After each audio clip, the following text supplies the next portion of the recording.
premier secrétaire du Parti Socialiste. Bonjour monsieur. Bonjour. Et à vos côtés pour vous interroger, Stéphane Robert. Bonjour Stéphane. Bonjour.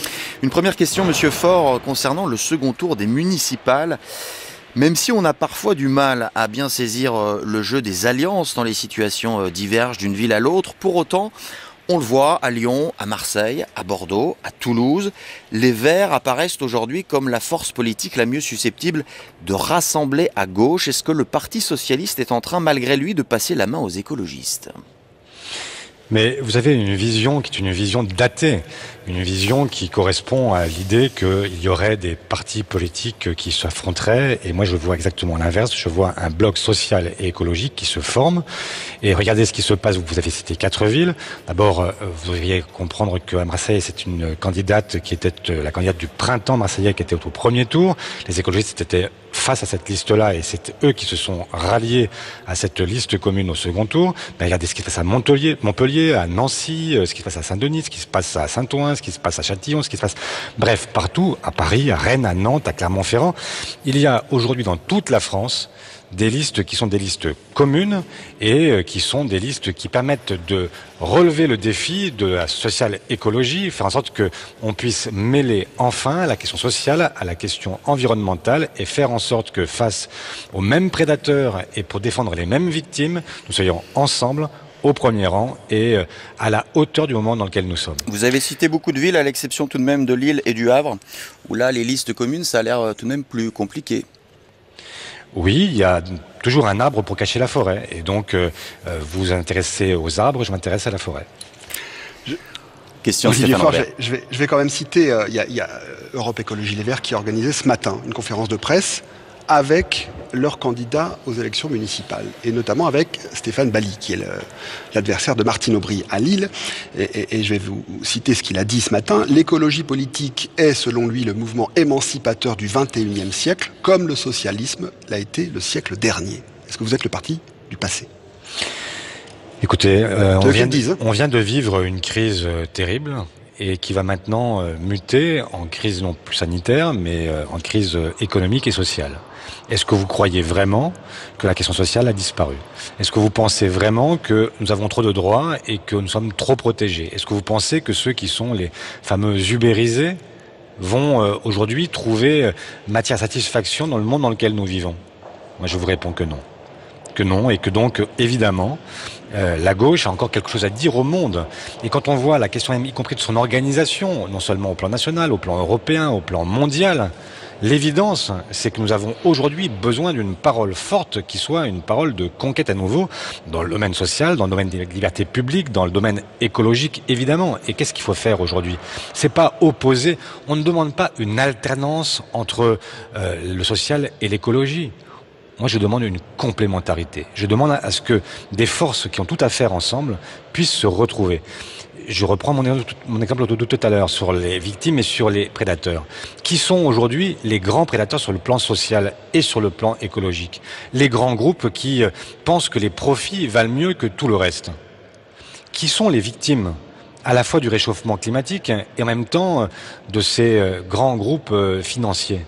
Ce sont toujours les mêmes. Qui sont les gens qui sont aujourd'hui victimes de la malbouffe, qui vivent dans les appartements, qui sont des passoires thermiques, qui sont ceux qui aujourd'hui sont exposés à la pollution le plus brutalement ? Quelles sont les régions, les départements qui vont les premiers souffrir du réchauffement climatique ? Nous avons donc une convergence évidente dans les choix que nous avons à conduire ensemble. Manuel Valls était invité ce matin de France Inter. Il y a moins de convergence déjà. Il y a moins de convergence. Alors, il a récusé ce matin le terme de violence policière. Je récuse ce procès qui est fait à la police en racisme, où le terme de violence policière, a-t-il dit, vous avez réclamé la création d'une commission d'enquête sur les violences policières à l'Assemblée nationale. Elle va voir le jour aujourd'hui.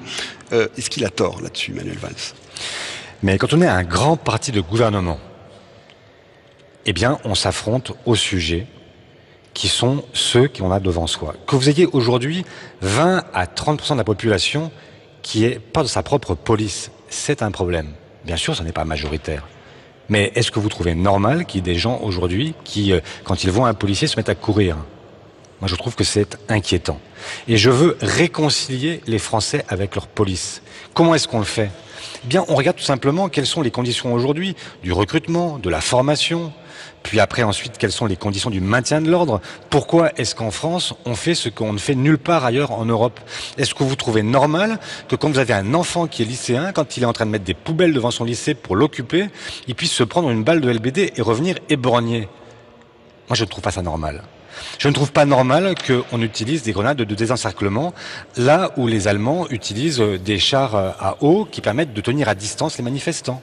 Je pense qu'il y a d'autres façons de maintenir l'ordre. Et donc, on aurait intérêt aujourd'hui à faire, pardon de l'expression anglaise, du benchmark, de la comparaison avec ce que font nos voisins et arriver à pacifier ce lien et retrouver cette confiance qui doit naturellement exister dans un état de droit entre une population et sa police. C'est indispensable. Au passage, qu'est-ce que vous pensez de la réapparition médiatique assez récurrente de Manuel Valls depuis quelques mois dans les médias français? Est-ce que c'est encore une voix socialiste qui compte ou est-ce qu'il vous agace un peu? Socialiste, certainement pas. Il a quitté le Parti socialiste depuis maintenant 3 ans. Et pour le reste, je le laisse à ses dérives. Mais je vois qu'il cherche impérativement à revenir dans la course et qu'il est à la veille d'un remaniement ministériel en France et qu'il espère en être. Voilà, je n'ai pas de commentaire plus avant à faire.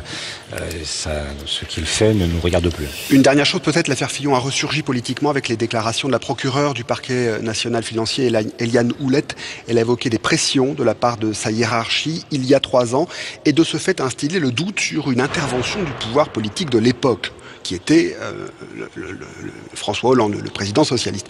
Est-ce que c'est troublant ou pas, selon vous? Et qu'est-ce qui s'est passé pour qu'elle fasse de telles déclarations?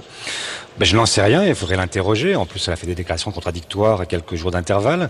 Et moi, je souhaite que la vérité, comme dans toute matière, apparaisse. Mais je ne vois pas très bien quel serait l'intérêt du gouvernement précédent dans la chute de François Fillon, alors même que nous étions nous-mêmes bien à la peine dans l'élection présidentielle. Donc voilà, je n'en sais rien. Je souhaite que Madame Houlette puisse s'expliquer plus avant. Je souhaite qu'on sache quelle est la vérité.